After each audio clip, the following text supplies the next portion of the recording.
Olá, pessoal, tudo bom com vocês? Boa tarde, bom dia, boa noite, qualquer horário que você esteja vendo. Muita força nesse momento que a gente está passando, mas apesar dos pesares, a gente tem que continuar. Então, eu preparei aqui, estou preparando, na verdade, algumas aulas para vocês. E a primeira desta aula é sobre estatística, estatística básica que vocês encontram aí no livro de vocês. Se não me engano, é o último capítulo.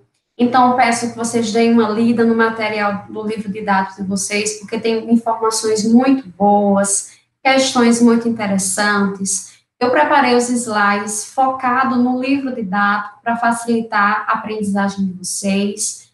E vamos lá, né? Vou compartilhar aqui minha tela com vocês para que a gente possa conversar um pouquinho sobre estatística. Então, veja só, esse mesmo material eu utilizei no SIGA, para que vocês possam, depois de assistir o vídeo e tiver alguma dúvida, que vocês possam ir consultando esse material sempre que surgir essas dúvidas aí. A estatística, acredito que muitos de vocês já tiveram acesso a ela, seja em livros didáticos, livros de geografia, que a gente encontra muito gráfico, muita informação, pela TV, pelos jornais, diariamente as informações chegam para a gente de uma maneira, essas informações chegam para a gente depois de um tratamento dessas informações. E a estatística ela é responsável pela coleta, pela análise, pela toda a estrutura de como essa informação chega no final para a gente. Então, como a gente está se referindo ao primeiro ano, a gente vai focar na estatística básica mesmo, que vocês consigam compreender como acontece desde a coleta desses dados até o seu resultado, a sua divulgação dessas informações, o que acontece nesse intervalo aí, tá? Aí vejam só, primeiramente a gente tem que ter, eu tenho que ter um questionamento a ser respondido.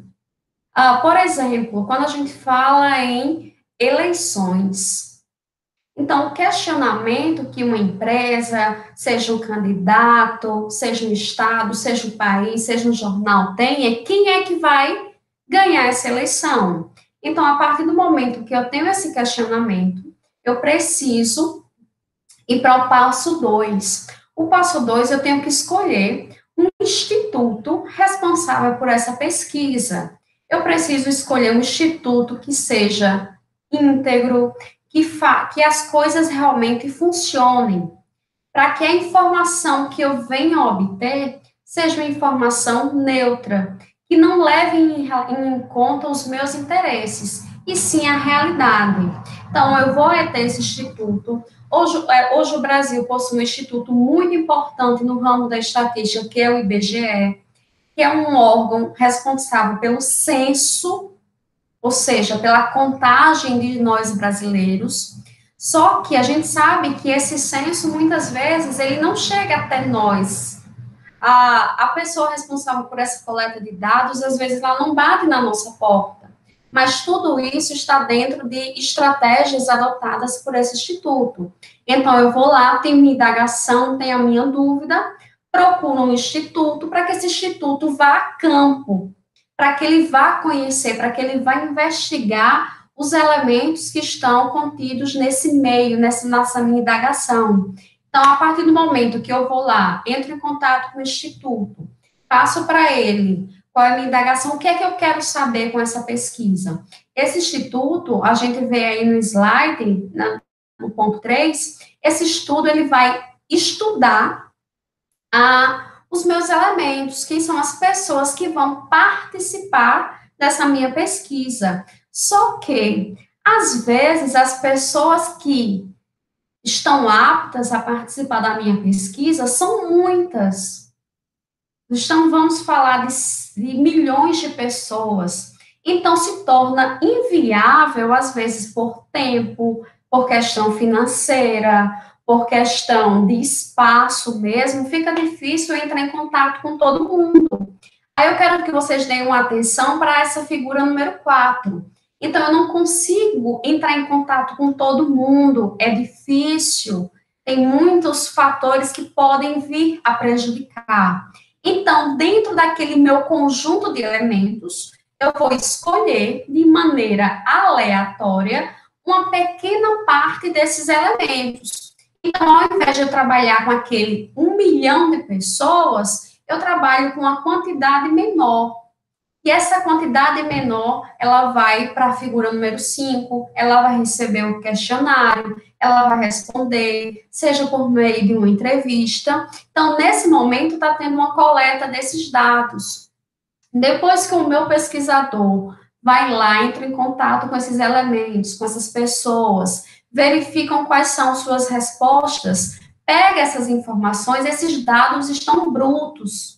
Quando, lá na figura número 5, quando ele me responde essa pesquisa, esses dados estão brutos, estão da forma que a pessoa respondeu. Aí eu chamo a atenção de vocês para a figura número 6. Nessa figura número 6, pessoas do Instituto de Pesquisa, elas vão organizar esses dados, elas vão pegar esses dados, colocar em rol, ou seja, em ordem crescente, ordem decrescente, elas vão fazer tabelas, elas vão fazer gráficos, então elas vão dar a parte descritiva, eles vão colocar lá tudo direitinho, fazer os gráficos, tudo de acordo com as informações que foram obtidas na pesquisa. A partir da figura 6, a gente parte para a 7. Lá na 7 é onde vai essa pessoa, quem teve essa pesquisa, quem pediu que essa pesquisa fosse feita, vai ser lá onde ela vai receber esses dados. Agora, eu quero chamar a atenção de vocês para uma coisa muito importante.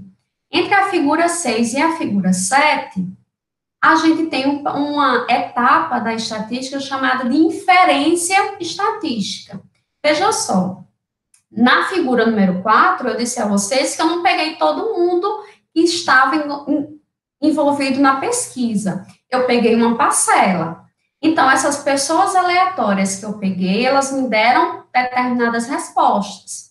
Então, a partir do momento que eu tenho na figura número 6, que eu vou lá, que eu organizo tudo, eu faço o tratamento dessa informação, coloco tudo em gráfico, em tabela, a inferência estatística, ela vem para fazer uma análise global dessas informações, ou seja, se para essa determinada, essa pequena parcela de pessoas da figura número 4, elas me deram essa resposta, então a gente vai ter a intuição, a gente vai inferir que se eu pegasse todos os elementos envolvidos nessa pesquisa, também daria essa mesma resposta, ok? Então, a partir do momento que eu tenho essas informações da figura número 6, organizo, aí esses dados vão ser passados para outra pessoa do Instituto, para que essa pessoa possa fazer essa inferência, para que essa pessoa possa realmente observar essas informações e trazer e observar ainda que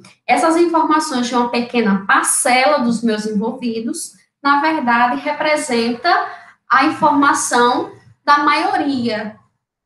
É como se a gente pegasse um pouco, vamos lá, de 1 milhão de pessoas, eu pego 100 mil, então eu entrevisto, eu pesquiso 100 mil pessoas. Essas 100 mil pessoas me dão um determinado resultado. Então, eu faço a inferência que, se para 100 mil pessoas o resultado é esse mesmo resultado vai refletir aquele 1 milhão de pessoas.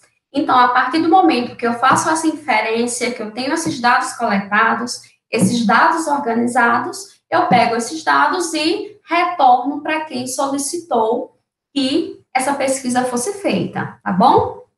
Aí, veja só, quando a gente fala em pesquisas estatísticas, quando eu disse a vocês que lá naquela figura número 3, eu tinha lá todos os elementos, mas às vezes eu não consigo trabalhar com todos esses elementos. É muita gente, o tempo que eu tenho para fazer essa pesquisa é relativamente curto, eu não tenho orçamento para disponibilizar pesquisadores para irem em todas as casas de todos os elementos envolvidos. Aí, eu tenho 2 termos que vocês vão ouvir muito quando a gente fala em estatística, que é população e amostra. População vai ser o conjunto de todos os elementos que tem essa determinada característica que eu quero pesquisar. Só que eu não vou conseguir pesquisar todos esses elementos dessa população. Então, eu preciso, de forma aleatória, selecionar uma amostra dessa população, ou seja, um pequeno subconjunto dessa população. Então, enquanto a amostra vai reunir todos os elementos que tem aquela determinada variável, aquela determinada questão que eu quero pesquisar, a amostra vai selecionar de forma aleatória, pode ser um sorteio. Então, geralmente, essa amostra ela pega 10% da população.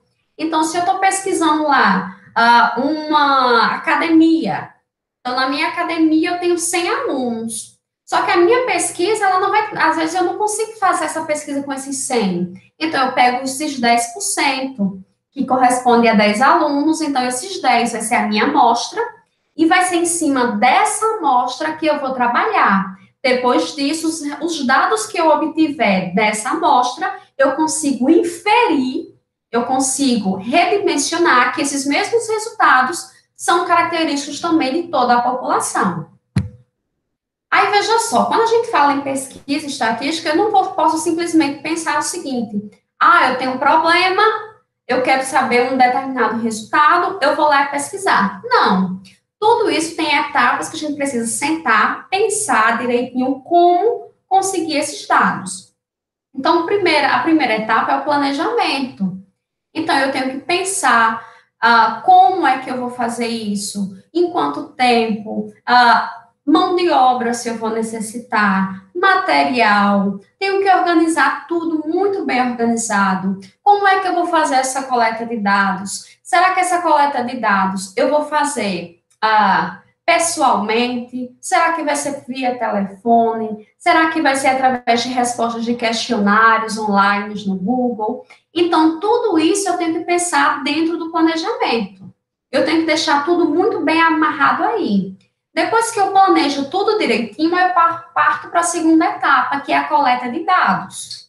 Essa coleta de dados simplesmente se resume a: eu vou até a minha amostra. Se eu não conseguir trabalhar com a população, eu vou trabalhar com todos os meus elementos da população. Beleza. Se eu conseguir fazer isso, ótimo. Mas se eu não conseguir, eu vou justamente coletar esses dados com a minha amostra. Então, eu vou lá, pego o meu questionário, levo para essa minha amostra, eles vão responder, eles vão dar as respostas deles. Essas respostas podem ser numéricas ou não numéricas. Mas, professora, o que é uma resposta numérica ou não numérica? Vamos lá. Se na minha coleta de dados eu planejo que eu vou ter um questionário que vai dizer assim: qual a sua idade? A resposta que essa pessoa vai me dar é um número. Aí a gente fala que é uma variável numérica. Mas já se no meu questionário tem assim a seguinte pergunta: qual é o seu estado civil?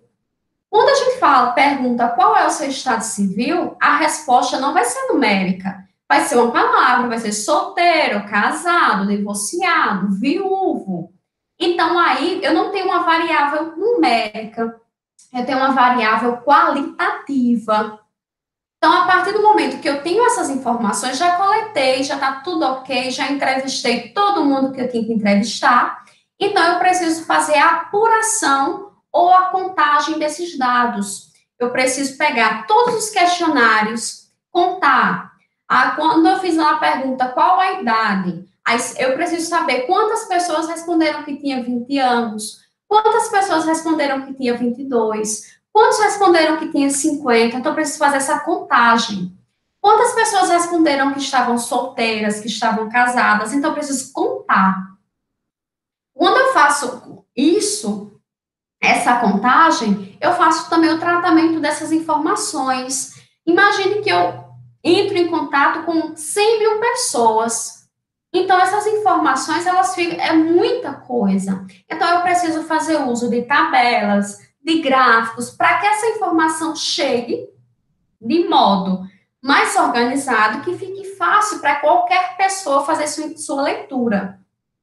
Então, depois que eu faço isso, eu vou fazer a exposição desses dados, através de gráficos, de tabelas. Até aí, até essa etapa 4, é tranquilo, porque simplesmente eu estou quantificando ou representando as respostas que eu obtive na minha pesquisa estatística.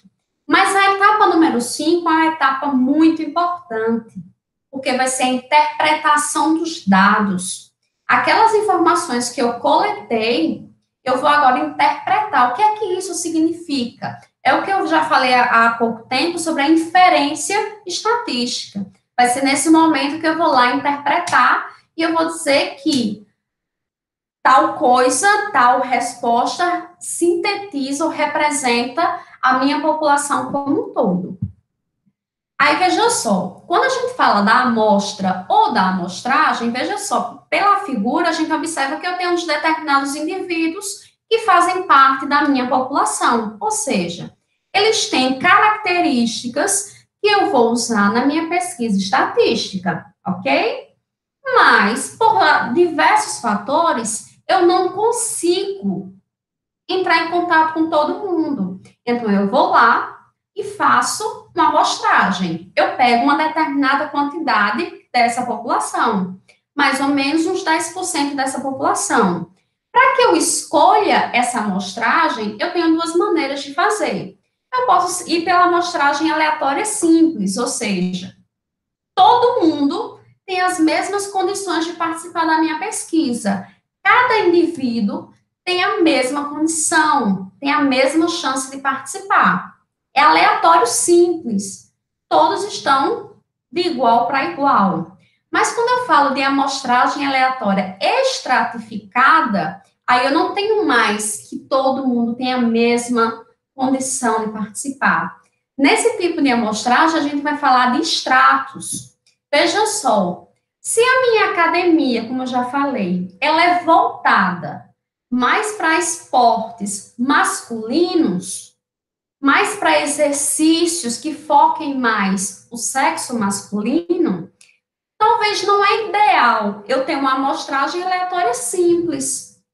Porque se uma amostragem aleatória simples, pode acontecer na minha amostragem aparecer só mulher. E o resultado que eu vou ter, a resposta que eu vou ter vai ser só feminina. Mas o meu objeto de pesquisa é mais ainda os homens. Então, quando eu falo desses estratos, a minha amostragem ela vai ser aleatória, vai.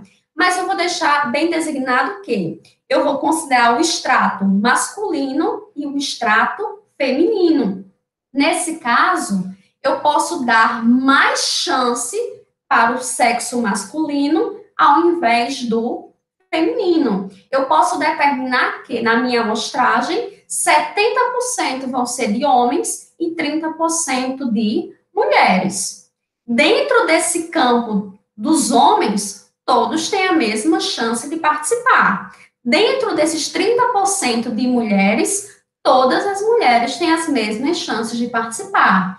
Mas vejam que eu vou ter na minha amostragem mais homens do que mulheres, porque o meu foco é uma resposta para esse campo masculino. Aí veja só, tenho aqui esse questionário. Qual é a idade? Quando a gente pergunta assim, qual é a idade? A gente vai responder o número. Aí a gente chama de variável quantitativa. Qual é o seu estado civil? Você vai dizer lá, solteiro, casado, enrolado, seja lá o que for. Você vai dar uma palavra como resposta. Aí você tem uma variável qualitativa. 3. Em que período você geralmente vai à academia? Você vai responder de manhã, tarde ou de noite. É uma qualitativa. Quantas vezes por semana você vai à academia? Então, você já vai para uma parte quantitativa, uma variável numérica. 5.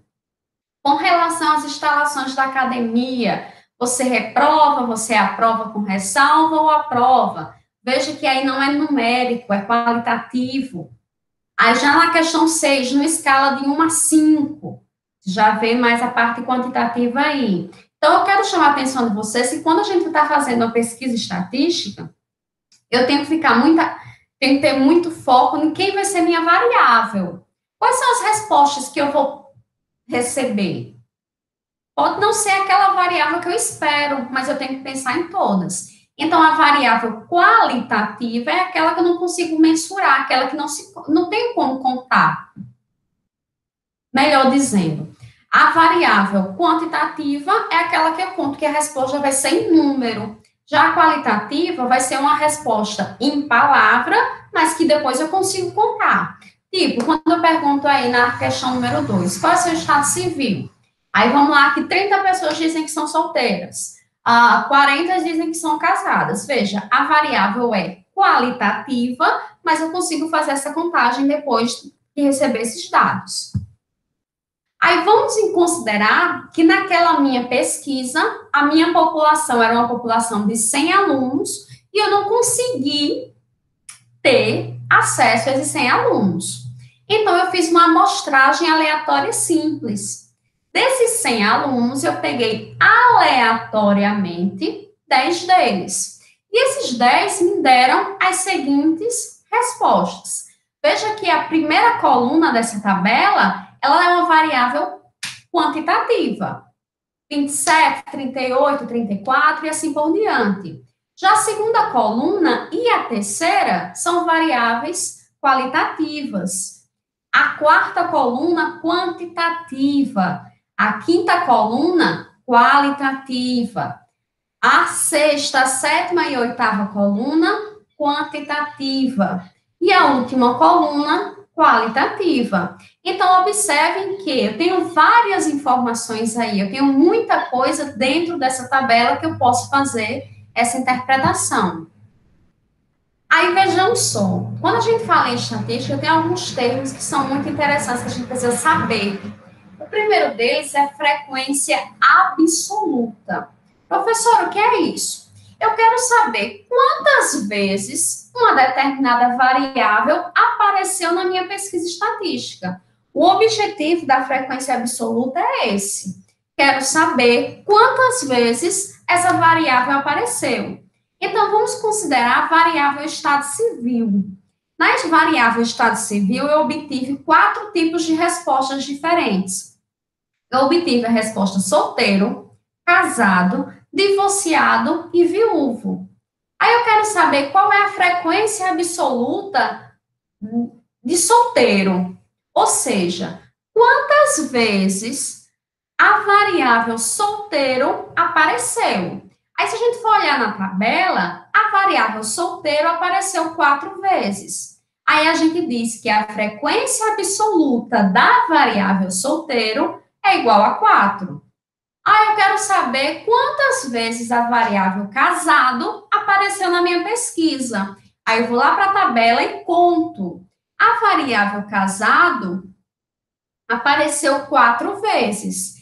Então, a frequência absoluta da variável casado também é 4.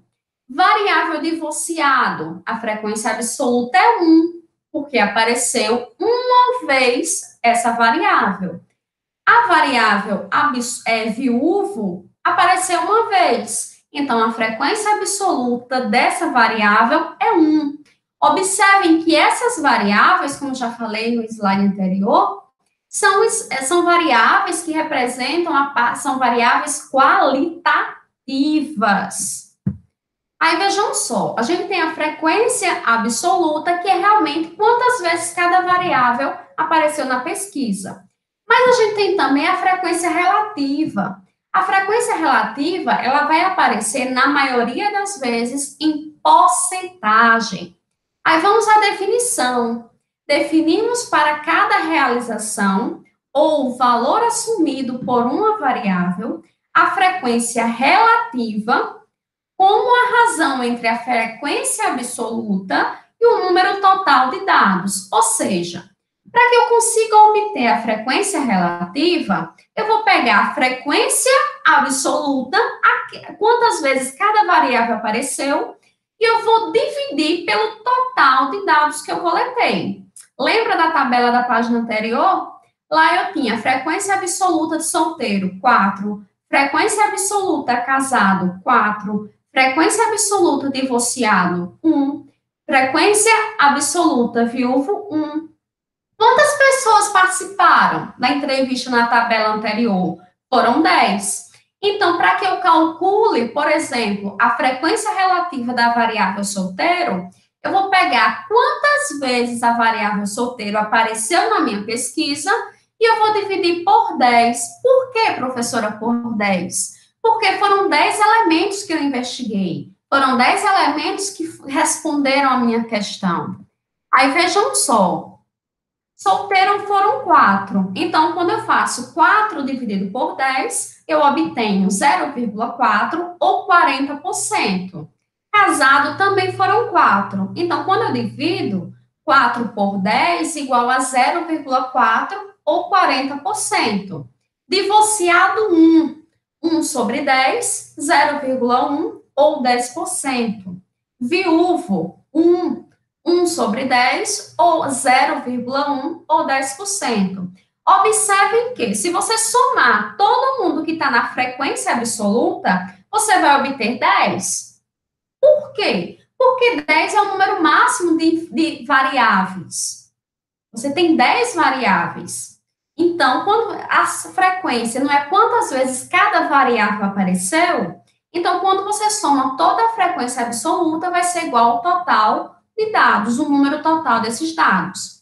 Da mesma forma, quando você soma todos os elementos da frequência relativa, você pode fazer a continha. 40% mais 40% mais 10% mais 10% igual a 100%. Então, enquanto a frequência absoluta, quando você soma tudo, dá o total de elementos que participaram da tua pesquisa, a frequência relativa, ela vai te dar 100%.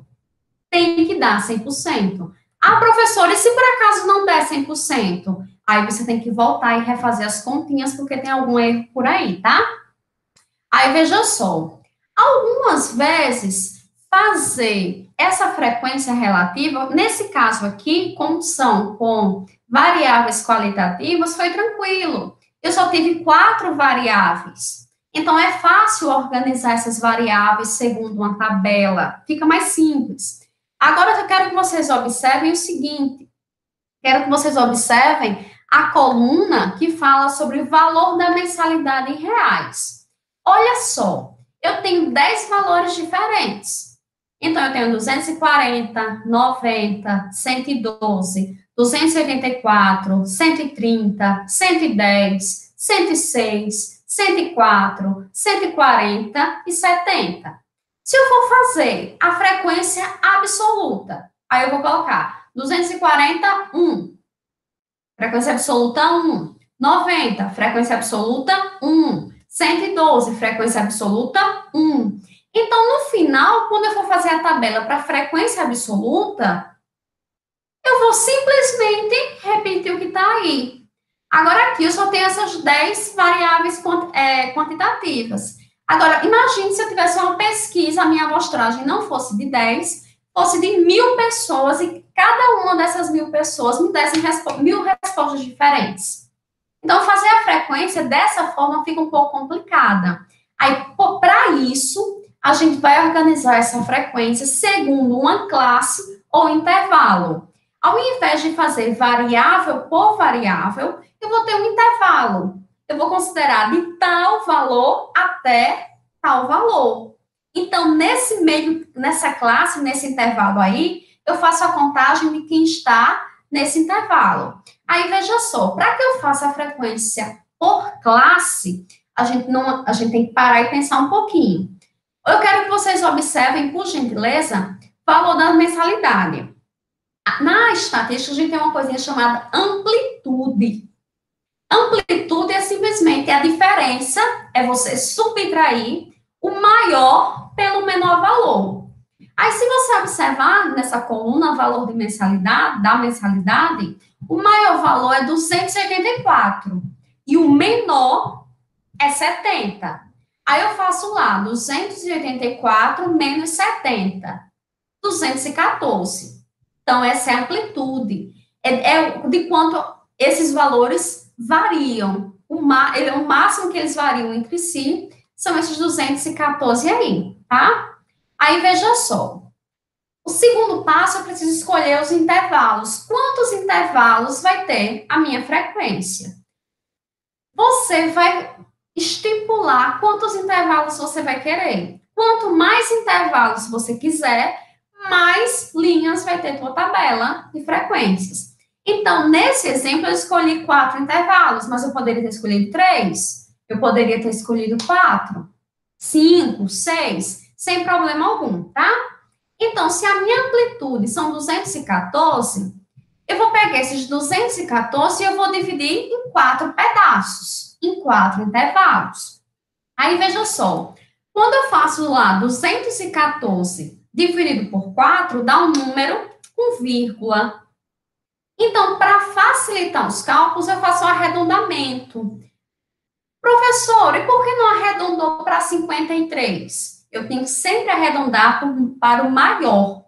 Então, se é 53,5, eu arredondo para 54. Aí esse 54 vai significar o comprimento de cada intervalo. Como, professora? Vamos lá. Eu disse a vocês que a amplitude, o tamanho dessas variáveis todas, da maior para menor, é 214. Aí eu disse que eu vou dividir esses 214 em 4 intervalos. Então, eu vou pegar esse grandão e eu vou dividir em 4 pedaços. Cada pedacinho desse vai ter um tamanho de 54, que foi justamente a divisão da amplitude pela quantidade de intervalos. Aí, veja só, aqui são os meus valores, aqui na tabela. Aí, o primeiro intervalo. O primeiro intervalo, pessoal, sempre vai começar no menor. Aí, você vai para a tabela. Qual é o menor valor que eu tenho na tabela? Na tabela, o menor valor que eu tenho é 70. Beleza. Então, o meu intervalo começa em 70. Eu quero saber até qual número ele vai. Mas no slide anterior, de volta, pronto. No slide anterior, ele disse que o comprimento é 54. Então, se começa em 70, porque é a menor variável, ok? Começa em 70, o comprimento dele é 54, então o meu intervalo vai de 70 até 124. Mas, professora, como 124? 70, que é o meu dado inicial, o menor deles, o comprimento do intervalo não são 54? Então, eu pego 70 mais 54. Olha como representa. Representa o 70, aí tem essa notação de intervalo até o 124. Observe que, depois de 70, eu tenho uma hastezinha na vertical. Já antes do 124, eu não tenho. Então, esse primeiro intervalo está dizendo o seguinte, pessoal, nesse intervalo participam os valores maiores ou iguais a 70 e menores que 124. Ou seja, se o valor for 70 ou mais, ele participa. Se ele for menor que 124, ele participa. Mas se ele for 124, ele não participa, ok? Veja o segundo intervalo. O segundo intervalo, ele vai começar justamente onde o primeiro terminou. Observe que o primeiro intervalo terminou em 124. Então, o segundo intervalo vai começar em 124. Mas eu já sei que o tamanho desse intervalo é 54. Então, eu faço lá 124 mais 54, que é o comprimento do intervalo, aí eu vou ter lá 178. Aí, veja como a gente representa. 124, aí eu tenho a notação do intervalo e 178. Esse segundo intervalo está dizendo para a gente o seguinte, pessoal, nesse intervalo participam todos os valores maiores ou iguais a 124 e os valores menor que 178. 178 participa do segundo intervalo? Não participa, porque o segundo intervalo vai até 178, mas ele não vai a 178, vai até. Aí o terceiro intervalo começa onde terminou o segundo. O segundo começou em 178. Então, o terceiro começa em 178 e vai até 232. Como?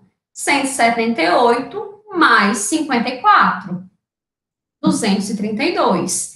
No terceiro intervalo, participam todos os valores maiores que 178, maiores ou iguais a 178 e os valores menores que 232. Já o quarto intervalo, como é que ele começa? Ele começa com o que terminou lá no terceiro. Só que lá no terceiro ia até 232. E agora no quarto ele começa em 232, ou seja, o 232 participa na minha contagem no quarto intervalo. Então eu faço lá 232 mais 54, 288. Então, nesse quarto intervalo, os meus dados são aqueles que são maiores ou iguais a 232 e vai até 286. Aí vocês podem me questionar, mas professora, por que 286? O maior valor não é 284? Beleza. A ideia, quando eu faço a frequência por classe ou por intervalo, é que o primeiro intervalo seja com o menor valor da sua tabela e o último intervalo termine com o maior valor. Mas vocês lembram que quando eu dividi a amplitude por 4, deu 53,5? Eu não fiz o arredondamento para 54, por isso que aumentou esses dois pontos aí, esses dois valores, mas que não tem problema nenhum. Porque eu não tenho nenhum valor 286, eu vou contar simplesmente considerando a minha tabela aí. Aí vamos ver como é que vai ficar essa frequência por classe. Então, veja só, o primeiro intervalo vai de 70 a 124. Aí aqui na tabela está dizendo que são 6. Vamos ver se são 6 mesmo? Aí, veja só, participa desse intervalo 90, 112, 110, 106, 104 e 70. Ou seja, são 6 valores. Existem 6 variáveis que se encontram dentro do intervalo de 70, podendo ser 70 até 124. Já o segundo intervalo são aqueles valores que começam em 124, podem ser 124 e vão até 178. Aí vamos ver quais são. Então, aqui a gente tem dois valores. A gente tem o 130 e o 140. Então, a frequência absoluta dessa classe é 2. Ou seja, existem duas variáveis que estão no intervalo de 124 a 178. Aí eu tenho o terceiro intervalo. O terceiro intervalo vai de 178 até 232. Mas se você verificar a tabela, eu não tenho nenhuma variável que se enquadre nesse intervalo. Então, a frequência absoluta é 0. Já no quarto intervalo e último, eu tenho de 232, que é onde termina o terceiro intervalo, até 286. Então, é de 232, podendo ser 232, até 286. Aí eu tenho duas variáveis, que são 240 e 284. Observe na tabela que quando eu somo todas as quantidades de frequência absoluta, eu vou ter 10. Vou ter 10 justamente porque eu estou considerando as minhas 10 variáveis dentro dessa pergunta, valor da mensalidade. Frequência relativa. pegar a frequência absoluta de cada intervalo e dividir pela quantidade de dados. Então, frequência absoluta do intervalo, do primeiro intervalo, 6 sobre 10, 60%. Frequência absoluta do segundo intervalo, 2 sobre 10, 20%. Terceiro intervalo é zero. Então, se eu faço 0 dividido por 10, vai dar 0%. Quarto intervalo, 2 dividido por 10, 20%. Se você somar a frequência relativa, se você somar a parte decimal, 0,6 mais 0,2 mais 0,2, você vai ter 1. Se você somar a parte de porcentagem, 60 mais 20, você vai ter 100%. Sempre que você fizer a soma, seja da absoluta, seja da relativa, se a absoluta não te der a quantidade de elementos que foram pesquisados, ou se a relativa não te der o 1 ou 100%, você tem que voltar para fazer a contagem ou fazer as continhas para ajudar, tá bom? Aí, veja só, uma parte que é nos apresentada da estatística são as representações gráficas. Hoje, a gente tem acesso a vários desses gráficos aí. Quando a gente fala em informática, que vocês devem estar pagando, vocês vão, se não, mas vocês vão ver ainda mais para frente, o Excel. O Excel, hoje, ele é responsável por muita construção de gráfico. A gente consegue fazer muitos gráficos. Qual é a grande função de uma representação gráfica? Inicialmente, se você observar pela tela, quando eu faço uma representação gráfica, as cores, elas chamam a atenção. Então, o objetivo é esse, é tentar facilitar, chamar a atenção do leitor. Então, quando eu faço um gráfico, seja pelo Excel ou seja a mão livre mesmo, eu preciso dessas informações inicialmente. Se vocês forem para o Excel, vocês não vão fazer esses gráficos de início. Primeiramente, vocês vão pegar esses gráficos, colocar em uma tabela. Nessa tabela, eu tenho algumas colunas, podem ter 2, 3, isso vai depender da variável que você está considerando. E a partir dessa tabela, eu faço o gráfico. Existem algumas formas de gráfico, mas eu deixei aqui para vocês os principais, que é o gráfico de barras.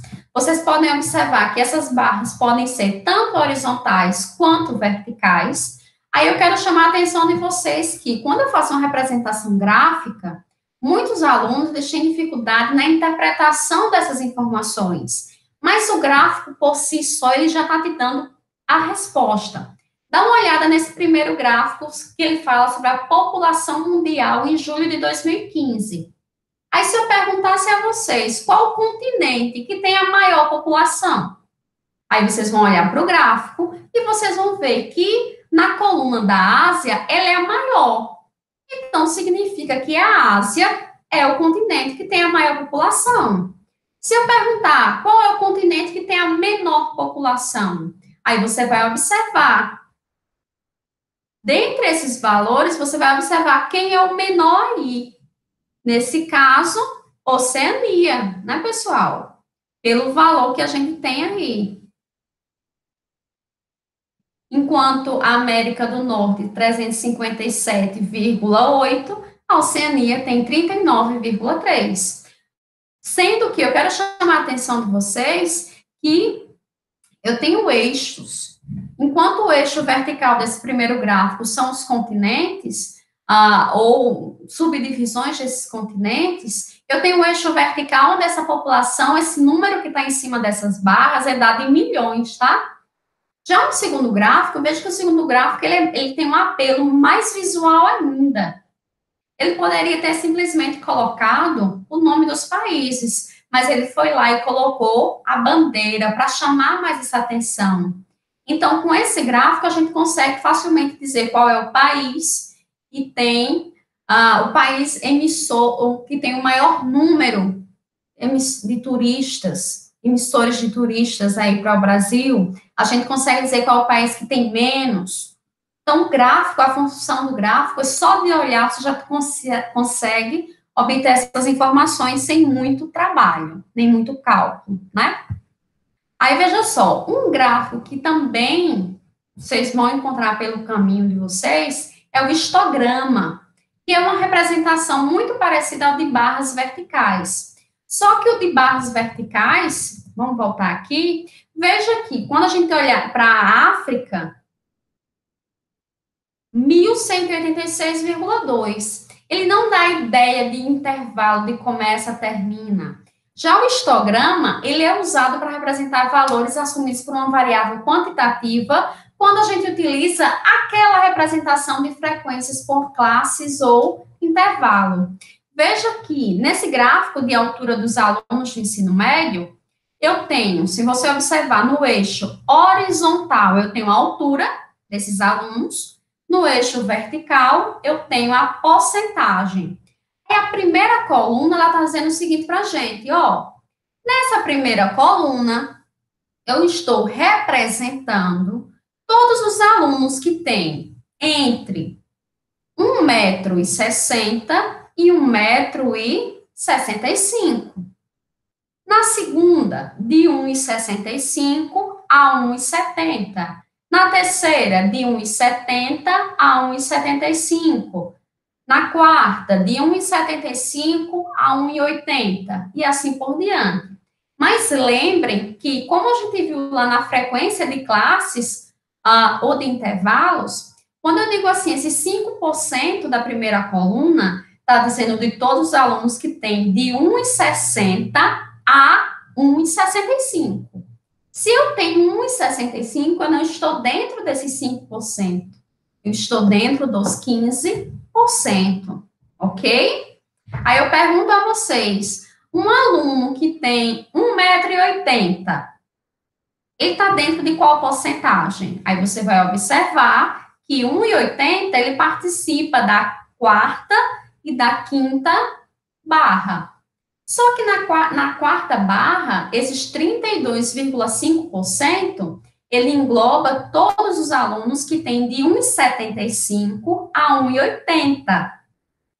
Então, o aluno que tem 1,80 de altura não está nesse intervalo.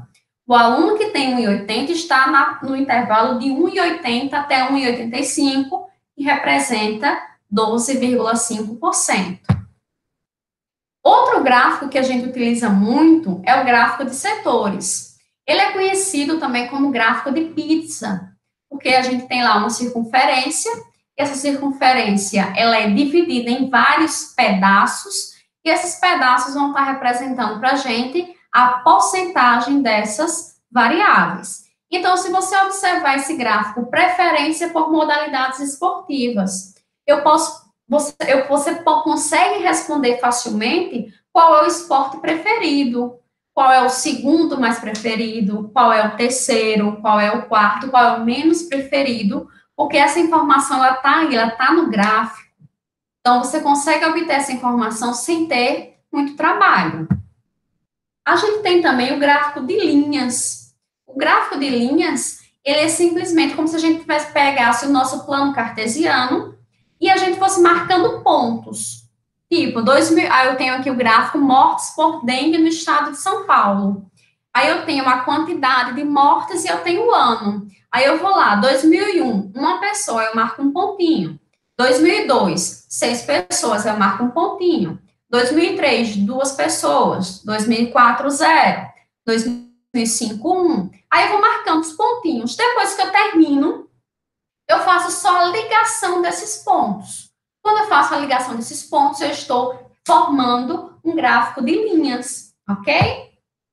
Um gráfico também muito interessante para chamar mesmo a atenção é o pictograma, que ele utiliza figuras que são envolvidas na pesquisa para chamar mais a sua atenção. Veja só, eu faço lá uma pesquisa sobre a quantidade de pizzas vendidas. Então, eu poderia muito bem ter utilizado o gráfico de barras, o gráfico de linhas, o gráfico de setores. Mas quando eu utilizo o pictograma, eu faço uso de figuras mais ilustrativas para passar essa informação. Então, observem aí que nesse gráfico, eu considero que cada cada pizza que eu tenho aí está representando 200 unidades. Então, se no mês de março foram 400 pizzas, eu faço lá o desenho de 2 pizzas. Veja, maio foi 900. 900, eu posso pensar em 4 pizzas e meia, porque vai dar 800, mais a metade de 200. Então, eu quero chamar a atenção que o pictograma, ele vai utilizar essas figuras diretamente relacionadas com a informação que eu quero passar, ok? Veja que quando eu mostrei a vocês esse gráfico aqui, eu tinha lá a figura das bandeiras. Só que eu posso tirar, sem problema nenhum, eu posso tirar essas bandeiras, mas ainda assim a informação vai ficar. Então, nesse caso, essas bandeiras, elas estão sendo utilizadas simplesmente com ilustração gráfica. Mas quando eu observo aqui no pictograma, se eu tirar essas pizzas, o meu gráfico vai ficar sem nada, eu não consigo entender esse gráfico.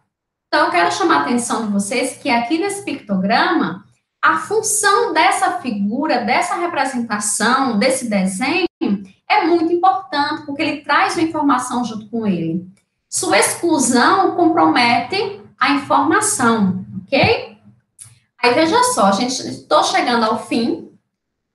O livro de vocês tem muitas questões sobre estatística, então eu peço que, como vocês estão com muito tempo em casa, infelizmente, a gente tem que ficar, se proteger a nossa família. Então, eu peço que vocês tentem resolver essas questões desse capítulo.